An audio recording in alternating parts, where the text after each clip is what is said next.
एक सांगा, ज्या प्रकारे डिफेन्स म्हणा किंवा एक प्रकारे प्रोटेक्शन म्हणा, हं, हे आपल्या गोपीचंद पडळकर किंवा जितेंद्र आव्हाड यांना दिलं जातं. हं, तुम्ही आमदार म्हणून एकेका हाऊस मध्ये बसत आहात हं. आणि रस्त्यावरच्या माणसांच्या सारखं, गुंडांच्या सारखं, श्रीमंत वाया गेलेल्या मुलांच्या सारखं हं. दरवाजा लागला म्हणून तुम्ही भांडण करणार आहात. हं.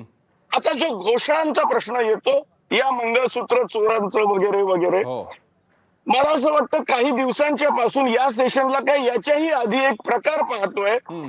50 खोके एकदम ओके वगैरे, हे तर सेशन या अधिवेशनाच्या त्या हो. बिल्डिंगच्या पायऱ्यांवर बसून हं.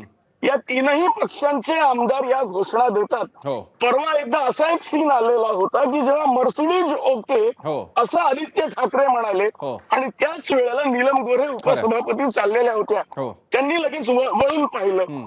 आता मला एक सांगा, या प्रत्येकावर म्हणजे अशी एक प्रतिक्रिया तूच दिलेली आहे सगळ्या ठिकाणी हं. की तुम्ही विधानसभेला विधानसभा ते करा, बाहेर प्रेसमध्ये येऊन तुम्ही बोलू नका. ते एक प्रकारे असं करून तुम्ही तिथेच सगळं मिळता.